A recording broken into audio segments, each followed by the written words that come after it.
Galatians chapter 2. Then after 14 years I went up again to Jerusalem with Barnabas, and also took Titus with me. And I went up by revelation, and communicated to them that gospel which I preach among the Gentiles, but privately to those who were of reputation, lest by any means I might run, or had run, in vain. Yet not even Titus, who was with me, being a Greek, was compelled to be circumcised.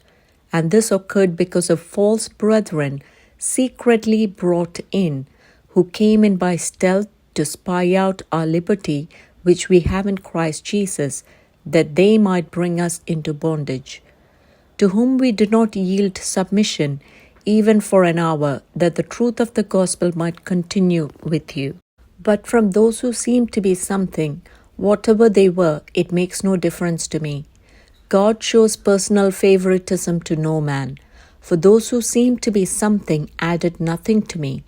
But on the contrary, when they saw that the gospel for the uncircumcised had been committed to me, as the gospel for the circumcised was to Peter, for he who worked effectively in Peter for the apostleship to the circumcised also worked effectively in me toward the Gentiles. And when James, Cephas, and John, who seemed to be pillars, perceived the grace that had been given to me, they gave me and Barnabas the right hand of fellowship, that we should go to the Gentiles and they to the circumcised. They desired only that we should remember the poor, the very thing which I also was eager to do. Now when Peter had come to Antioch, I withstood him to his face, because he was to be blamed. For before certain men came from James, he would eat with the Gentiles, but when they came, he withdrew and separated himself, fearing those who were of the circumcision. And the rest of the Jews also played the hypocrite with him, so that even Barnabas was carried away with the hypocrisy. But when I saw that they were not straightforward about the truth of the gospel, I said to Peter before them all, If you, being a Jew, live in the manner of Gentiles, and not as the Jews, why do you compel Gentiles to live as Jews?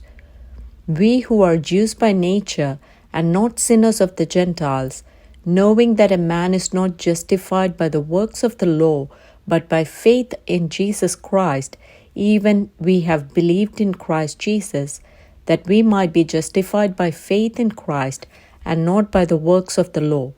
For by the works of the law no flesh shall be justified. But if, while we seek to be justified by Christ, we ourselves also are found sinners, is Christ therefore a minister of sin? Certainly not. For if I build again those things which I destroyed, I make myself a transgressor. For I, through the law, died to the law, that I might live to God. I have been crucified with Christ. It is no longer I who live, but Christ lives in me. And the life which I now live in the flesh, I live by faith in the Son of God, who loved me and gave himself for me. I do not set aside the grace of God, for if righteousness comes through the law, then Christ died in vain.